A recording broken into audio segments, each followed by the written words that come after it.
बिस्मिल्लाहिर्रहमानिर्रहीम। अस्सलाम वालेकुम। इनसाइड स्टोरी के साथ मैं हूं मोहसिन बिलाल। पिछले दिनों हरीम शाह को लेकर बहुत ज़्यादा इश्यूज खड़े हो गए, थप्पड़ों तक बात गई और एक सहाफ़ी को यानी एंकर को मुबशर लकमान को थप्पड़ की गूंज भी सुनाई दी।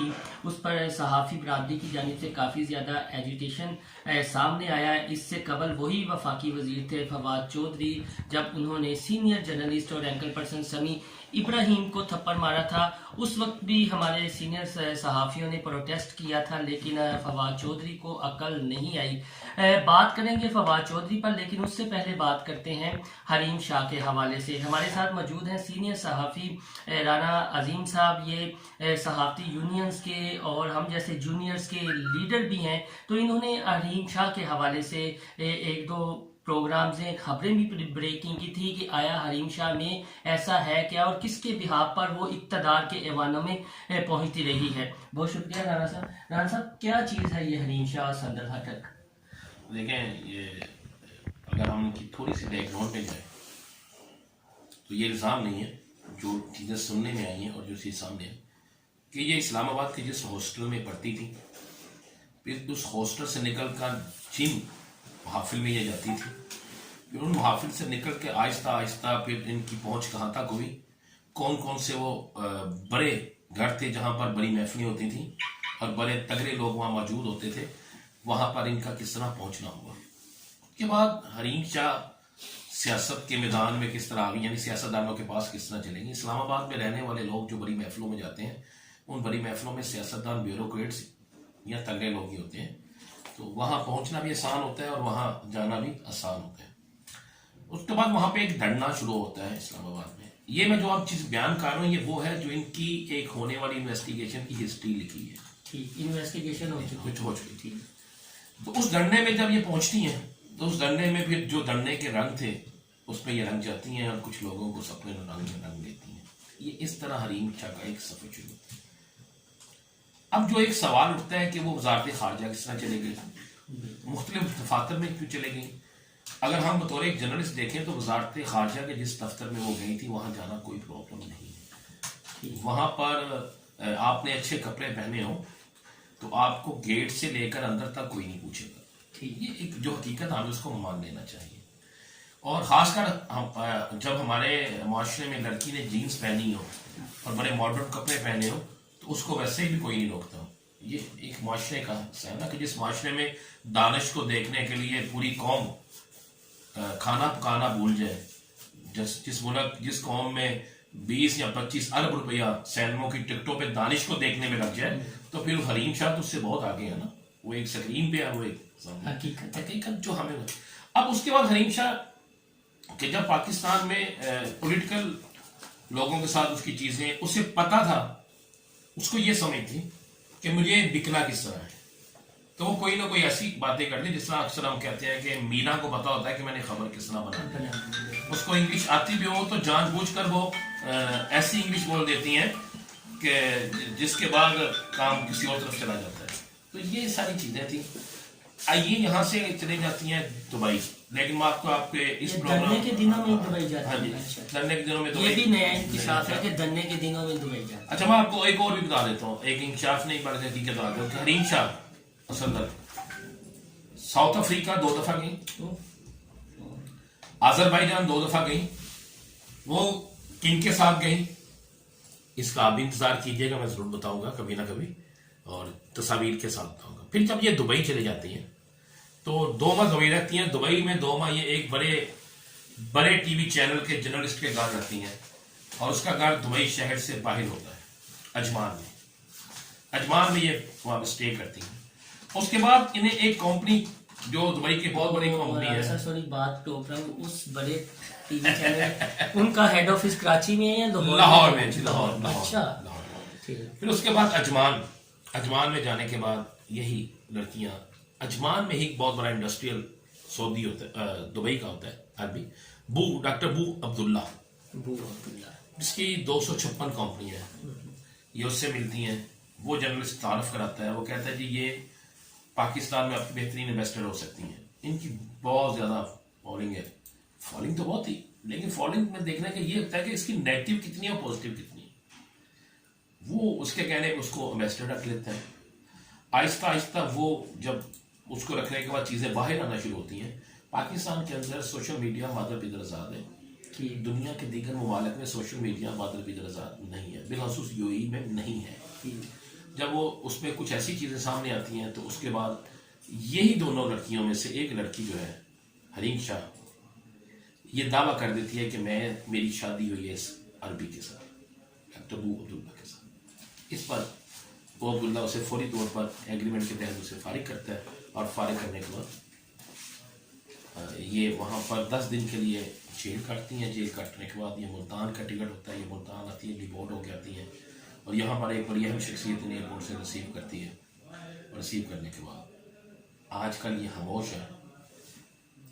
उसकी कुछ वजूहात हैं कि शायद ये काफ़ी अर्सा और खामोश रहें, इसलिए खामोश रहें कि अब इनकी बहुत सी चीज़ें बहुत से लोग डॉक्टर साहब ये कुछ टारगेटेड है। मसलन हम ये जो पीटीआई वाला तबका है वो ये सोचते हैं कि जो फयाजुल हसन चौहान है या शेख रशीद हैं ये इमरान खान के फ्रंट लाइन हिटर्स हैं, कि जो इमरान खान को आप ये कह रहे हैं कि डिफेंड करते हैं अपोजिशन से, और लतीफ़ काफिया, ज़रबुल मिसर, शायरी, ऐसे अल्फाज का भी इस्तेमाल करते हैं। बज़ाओक़ात ऐसा लगता है कि यार ये अगर हमारे बच्चे या मीडिया पे हम चलाएंगे तो पता नहीं हमारी अखलाकियात कहाँ तक गिर जाएगी। तो कुछ अल्फाज हम खुद एडिट कर देते हैं दुराने रिपोर्ट में। मैं आपको मुख्तसर कर देता हूँ। हमारी यादाश्त बड़ी कमजोर है। बहावलपुर में किसी के लिए गेस्ट हाउस बना था, एक बहुत बड़ा फार्म हाउस, वो भी एक बड़ी मारूफ गुलकारा थी। किसी के नाम का लाहौर में ब्रिज भी बन बाकायदा बड़ी चीजें हैं। तो ये हमारे हुक्मरानों में वो इन दोनों हुक्मरानों से बड़े हुक्मरान थे, बड़े नाम थे। हमारी याददाश्त कमजोर होती है, हम नई आने वाली चीज को ले लेते हैं। उनके साथ उनकी बहुत सी चीजें थी, इसके साथ नहीं था। इसी शहर में इसी मुल्क में जनरल रानी जो चाहती थी होता था। याद है ना, जनरल रानी एक नाम था, जो चाहती थी होता था। ये चलता है। नूरजहां जो है मोहनिया दौर में नूरजहां कोई शाही खानदान से नहीं थी। इसका कहाँ से किसके साथ तल्लक बना, उसके बाद उसके लिए क्या क्या बन गया, ये हुक्मरानों में, ये बड़े घरों में चलता है। लेकिन चूंकि पीटीआई का इक़्तिदार है और इक़्तिदार में बस ज्यादा बोलने वाले पे छोटी सी चीज़ बहुत बड़ी लगती है। तो ये मैंने कहा कि उन्हें बेचना आता था। उन लड़कियों को ये क्वालिटी है, मानना पड़ेगा। उन्होंने अपने मेयार या चीज़ की बजाय ना देखा किस चीज़ को किस तरह बेचना है, उससे तो कोई पीटीआई से उनका सहूलत कार्ड नहीं बना आपकी नजर में? नहीं, मैं नहीं समझता। तो ये गुजरा को या पीटीआई वाले जो रहनुमा उन्हीं की मिर्चें लग जाती हैं, खासतौर पर फवाद चौधरी हो गया, खामोश हुए। पंजाबी की कहावत है, सच अखा ते बचन खाखा डरदी सच ना अखा, या जिन्ना खाती तीनों ना दे पीर। तो चाहे फवाद चौधरी हो या कोई भी हो, जिसने कुछ ना कुछ गलत किया होगा ना, वो बर्दाश्त नहीं करता। कुछ लोगों को वैसे चौधरी बनने की आदत थी। लास्ट में बता दें कि इन्वेस्टिगेशन मुकम्मल हो चुकी है, क्योंकि आपके बहुत ज़्यादा सोर्स भी हैं, ज़राए भी हैं, तो चलने सुनने वालों को भी थोड़ा सा मज़ीद मालूमात हो जाए कि ये हैं तो खामोश आजकल। क्या ये दोबारा मुतहरक होंगी या मुतहरक की जाएंगी, या बस वो कांटा निकल चुका है? नहीं, ये मुतहरक होने की कोशिश करेंगी। जब ये मुतहरक होंगी तो इन्हें गैर मुतहरक कर दिया जाएगा। इनकी इन्वेस्टिगेशन मुकम्मल हो चुकी है, पर कट चुके हैं। अब ये कोशिश कर रही है कि नए पर आ जाएं, लेकिन उसको थोड़ा टाइम लगेगा। तो लास्ट में ये भी हमें बता दें कि वो एक जो कह रहा था कि शायद ये जो पीटीआई की हुकूमत है ये 2 लड़कियों की वजह से गिर जाए, वो बड़ा सिंपल सी बात है। अगर लड़कियों की वजह से हुकूमत गिरनी होती तो बहुत देर पहले पंजाब की हुकूमत कई दफ़ा गिर चुकी होती, वफाक की हुकूमत गिर चुकी होती। और लड़कियों की वजह से हुकूमत गिरनी होती तो ईरान से जिसको पसंद की जगह पे शादी करके पाकिस्तान लाकर खातून अव्वल का लक़ब दिया गया था, उस वक्त भी गिर जाती। इस मुल्क में ख़वातीन की वजह से हुकूमत गिरती नहीं, मैंने बनती देखी। नहीं, लास्ट में जब आप सहाफ़ी हैं, हम आपसे बहुत जूनियर हैं, आपने ये चीज़ें अखबारात में भी रिपोर्ट की हुई हैं, माशाल्लाह आपकी तारीख भी है, आप हमसे बेहतर जानते हैं। हम तो आज ब्रॉडकास्ट मीडिया या सोशल मीडिया की पैदावार है, और कोई चीज़ आ जाती है तो सोशल मीडिया पर एक तूफ़ान बर्पा हो जाता है। जिस तरह आपने खुद मेरे पास तो दानिश की बात की कि बस इस कौम की डायरेक्शन नहीं है, तो अब कल को कोई इस तरह का वाक़या हो गया या कोई नई हरीम शाह या संदर हटक आ गई, तो वो क्या नसीहत करना चाहेंगे नौजवान नस्ल को? मैं सब ये कहूँगा कि सियासत करनी है तो अपने किरदार से करे, सहाफ़त करनी है तो अपने किरदार से करे। और जो लोग अपने जोरे बाजू अपने किरदार से सहाफत सियासत करते हैं, उनको किसी हरीम शाह की, किसी संदल की या किसी जनरल रानी की ज़रूरत नहीं पड़ती।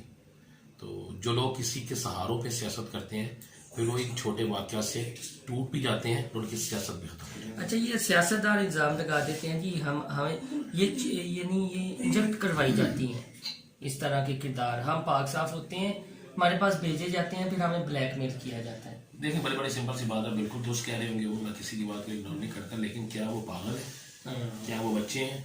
जब उन्हें पता है कि एक औरत है, वो उनको नहीं जानते, जब उससे आप दोस्ती बनाएंगे तो फिर आपके अंदर की चीज़ भी बाहर आएगी, फिर ये तो होगा, ऐसा तो होगा, ऐसे तो आखिर में आप सहाफ़ियों के लीडर भी हैं, ये हमारे जो एंकर्स हैं या सोशल मीडिया ब्लॉगर्स हैं, इन्हें क्या नसीहत करेंगे इस तरह के मामले पर रिपोर्टिंग करते हुए? जिस तरह मुबश्शिर रहमान का इशू हुआ, साकब खैरत आजकल फिर ज़ेर ताब है, शाहज़ुल हसन चौहान ने सुनने में है कि डेफामेशन कर दिया है, तो क्या नसीहत करेंगे आपके साथ? मैं कहूँगा कि मुबश्शिर रहमान ने एक खबर में बात की और ठीक की उसके बाद।